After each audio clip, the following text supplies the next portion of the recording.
From Wall Street to the White House, this is the Larry Kudlow Show. Welcome back, folks. We're going to talk to Joe Concha, Fox News contributor. And actually, Susan's got the wrong book. No, it's the donkey book now. What is it? The progressively worse. What is it, Joe? I don't have it here. Well, it is progressively worse. Why today's Democrats ain't your daddy's donkeys. These titles are too long, Larry. It's going to be a Moby Dick next time or something like that. I think you nailed it. But anyway, progressively worse. I got to get Susan Varga to change your thing on the sheet because I love the progressively worse. And boy, are we seeing progressively worse. And the great Roger Stone, fabulous political advisor. And Roger's the host of WABC Radio's The Roger Stone Show on most of these same stations, Sundays from 3 to 6 p.m. He's an Iron Man. He's almost as bad as I am. He is as bad as I am. Gentlemen, thank you. We have lots to talk about today. I want to start with Roger and Bob Kennedy endorsing Donald Trump, which I thought was a hell of a thing. I'm going to guess, Roger, you know Bob Kennedy. I know him. We just had dinner a couple months ago. What do you make of it? I think it's a really dramatic event, Raj. What do you think of it? I think it is one of the most extraordinary things I've seen in a 45-year career in American politics through 13 presidential races. I know Robert Kennedy. I like Robert Kennedy. I have a lot of respect for him. Obviously don't agree with him on everything, but I do think that he is in the tradition of the old-fashioned patriotic Democrat who believed in free enterprise, who believed in capitalism, who believed, as JFK did, in low taxes, who believed in a strong national defense. He really is a patriot. And in this case, what he's done is extraordinarily selfless because he was very dedicated to what he was doing.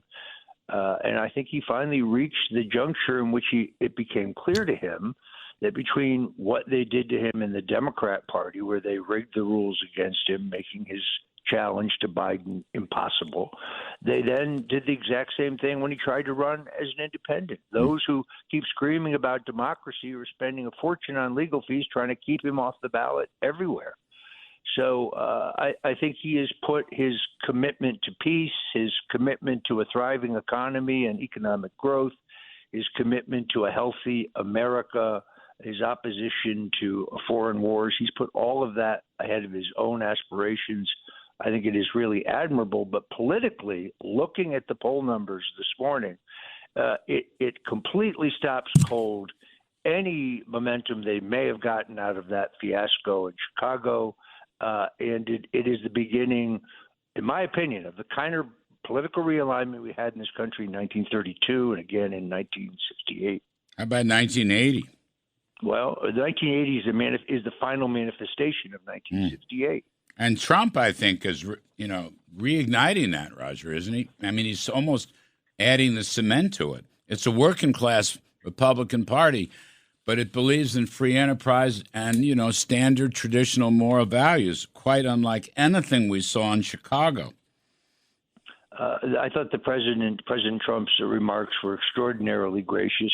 He's known Robert Kennedy longer than either one of us, Larry, and they've been friends a long time. He used to come on my show, my old CNBC show, as a climate guy. Now, he's a little to the left of me on the climate, but your other points, I mean, Joe, I want to get you in this conversation.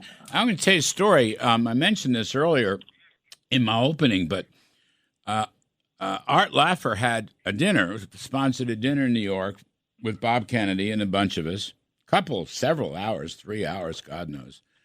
And I wrote a book, JFK and the Reagan Revolution, about the JFK tax cuts, which were then transposed into the Ronald Reagan tax cuts 25 years later. Anyway, Robert Kennedy had a copy of the book, Joe. This is so wonderful. Had a copy of the book and inscribed it to me. It was almost like a peace offering. You didn't need to. But what Roger Stone just said is true. He is a free enterpriser, okay? He's not a supply sider per se, but he's a free enterpriser. And he's a traditional values guy. And as he said yesterday, he said Democrats have departed dramatically from the core values I grew up with, meaning his uncle and his father. And I think that's the key, Joe Concha. I mean, I really think, and he's going to bring that. He will do some campaigning, at least in a lot of these swing states. Yeah, Larry and Roger, in my book, Robert F. Kennedy Jr. gets a whole chapter, along with John F. Kennedy as well. Not knowing this would happen. Wow. Right? And it's just how so many Democrats you hear from that no longer are a part of the party say, no, I didn't leave the Democratic Party. The Democratic Party left me. Mm-hmm. And a prime example of that is Tulsi Gabbard. Right now, remember, we are only 4 years removed from when she was seeking the nomination for the Democratic Party as president, right? Mm-hmm. And she actually got more votes, more delegates than Kamala Harris, just putting that out there. And in one chapter of the book, we talk about how CNN gave every Democratic nominee 1 hour, national airtime, town hall, every single one except for one, and that was Tulsi Gabbard, despite the fact that she was polling higher than many other people that actually got town halls. And now look what she's doing. She's campaigning for Trump as well. Well, Joe, let me just – I don't mean to cut you off. I'm not cutting you off. I'm going to ask a question. Is she for real? Is Tulsi Gabbard for real? I mean, in terms of transposing herself into a Trump supporter. And by the way, there's nothing wrong with being a Trump Democrat. In fact, it's a terrific thing. It's like being a Reagan Democrat. But Joe Concha, is Tulsi Gabbard for real? Is she sincere? I believe absolutely. I've met her. I've seen her speak at several places. I don't think it's like a phony thing. It's like a money grab. It just there's nothing. She feels completely authentic to me, and that takes a lot of guts when you are basically number 3 at the Democratic Party to just say, all right, I'm out of here, because of the way she was treated, I mean, with absolute disdain. And we do remember also that the reason why she was treated the way she was is because she did a Mike Tyson to Kamala Harris being Michael Spinks, knocking her out in that primary debate, which ended Kamala Harris's career, at least as that candidacy. So she was never forgiven for that, for, making an argument. But overall, I wish more people had seen RFK Jr. live yesterday talking about this, but CNN cut away from it halfway through because they couldn't handle what he was saying, because basically he was indicting them as part of this whole cabal. MSNBC cut away as well. ABC, CBS, NBC didn't carry it at all. And as Roger said, this is one of the most consequential, monumental things, not just during this campaign, but that you'll see during any campaign, a Kennedy endorsing a Republican, and yet people would want you to believe to ignore it. So we could talk more about Oprah's speech at the DNC, please. I want to get to your column in the Post this morning, which is great. But, thanks, fellas, let me just read you something here. Kennedy yesterday on foreign policy, okay? Quote, "We've pushed Russia into a disastrous alliance with China and Iran. We're closer to the brink of nuclear exchange than any time since 1962, but the neocons in the White House don't seem to care at all." And then listen to this. "Our moral authority and our economy are in shambles, and the war gave rise to the emergence of BRICS, those BRIC countries, which now threaten to replace the dollar as the global reserve currency. This is a first-class calamity for our country." By the way, that dollar thing is something he and I talked about several months ago. But that's pretty strong stuff, but I think it's also accurate, Roger Stone. I mean, I think he's nailing it, and I think President Trump believes in that stuff. I totally agree. Let me jump in for just 1 second on Tulsi Gabbard. Yeah. First of all, read her new book. It's extraordinary. It lays out exactly, her philosophical and ideological odyssey. I've gotten to know her extremely well in the last 6 months. She is absolutely the real deal. She completely gets it. Look, Ronald Reagan was a New Deal Democrat. Yep. People change when they get new facts. She is one of the most talented people I've ever seen in politics. She's rock solid on the border, on foreign wars, on economics. She's very, very good. She's got an amazing future, and she's a great, great communicator. She's got, I think, 4 days of reserve Army duty. She's a lieutenant colonel. She's dedicated every day between now and the election to electing Donald Trump. Wow. Can I read Roger and Joe? But Roger, you know Tony Fabrizio very well. An excellent pollster, I think you'd agree. Now, he's working for Trump. He's also with the Wall Street Journal. But when you look at the Arizona, Georgia, Michigan, North Carolina, Nevada, Pennsylvania, Wisconsin. So you got 3, 6, 7 swing states. He gets 4 to 5% in every state, RFK. So Fabrizio's memo, which you guys may or may not have seen, the RFK vote, Trump carries Arizona 53-28. He carries Georgia 47-34, carries Michigan by a couple, carries North Carolina by 30. This is for the RFK vote. Carries Nevada by 45, Pennsylvania by half a dozen, and and carries Wisconsin too. In other words, in every state, actually wins big in Wisconsin. Trump takes, half to 2/3 of the RFK vote. Roger, I know you're a campaign manager. What do you think of that? That seems quite significant right now with 70-some-odd days to go. Well, first of all, I've actually known Tony Fabrizio since he was 18 years old and I was 24. He is the toughest, most incisive pollster in American politics today because he never sugarcoats it. He tells you what the numbers say, not what he wants the numbers say, or he never puts a spin on it. And he's extraordinarily blunt. He's a very honest guy, but I also think he's the best pollster in the country because he's conservative, not politically conservative. I mean, conservative in his numbers, precise about his schedule. I have enormous respect for him. Saw him last night, as a matter of fact. I have read the memo, and I think it proves exactly the point, which is in the swing states, the endorsement of Kennedy absolutely matters, and it now tilts those states to President Trump. The Democrat talking point today is going to be none of this matters. He has no votes. None of this matters. None of that matters. It's completely false. All right. We're going to take a break. When we come back, I want to get to Joe Concha's article in the New York Post today. All icing and no cake. I love this. All icing and no cake. I call her the queen of big government socialism. Anyway, it's great stuff.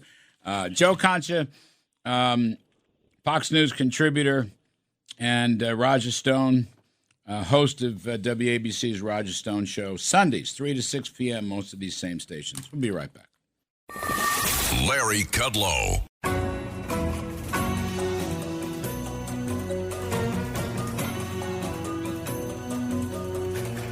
From Wall Street to the White House, this is the Larry Kudlow Show. We're talking politics with two of the best. Joe Concha, Fox News contributor and author of Progressively Worse, Why Today's Democrats Ain't Your Daddy's Donkey, and Roger Stone, longtime political consultant and host of WABC Radio's The Roger Stone Show, which is Sundays, 3 to 6 p.m. on many of these very same stations. Joe Concha, why Democrats' convention set them up to lose in November, all icing and no cake. It's a very polite way to put it, Joe Concha.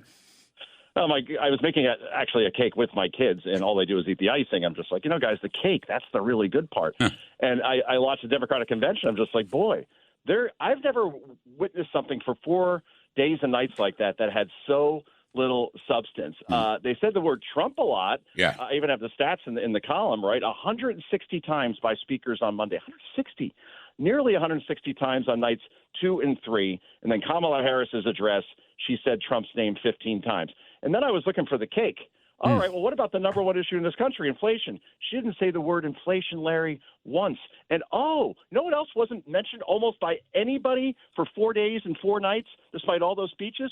What happened to price fixing and price gouging? I thought that was the cornerstone of Kamala Harris's campaign from an economic standpoint. And suddenly it's as if it never happened. Like it never happened that she said that she's against fracking, that she's against fossil fuels, offshore drilling, that she wants to abolish ICE, that she wants to raise taxes, that she's for sanctuary cities, that she wants to end all private health insurance, that she wants to give free health insurance to illegals. All of that suddenly has disappeared. She thinks she could etch a sketch her way for the next 73 days to the election. I hope Donald Trump exposes this completely on September 10th at that debate, ABC, because he's got a lot of ammunition to work with, and I have a feeling Roger Stone is helping in that regard. Well, she didn't She didn't work in the White House, did she, the last 4 years? Right, yeah, was she in this too. administration? I can't remember. Yeah, Was she exactly. part of this? She doesn't even know who Joe Biden is. By the way, Joe. Larry, can I jump in real quick? Yeah, of course. On Tuesday, the day after Biden, we love you, Joe, and the grand farewell, Biden's name was said twice throughout the entire day and night, despite all those speeches, as if he did not exist. No, that's what you said on our TV show. It was very revealing. Newt Gingrich said last night on the TV show that that speech in the prior Friday with the price gouging and the taxing and the $2 trillion in spending was really the defining speech for her, not the convention speech. And I think that's exactly right. One thing, Roger Stone, she just lied, okay? I mean, she lied about Trump. She lied about Trump on abortion, okay?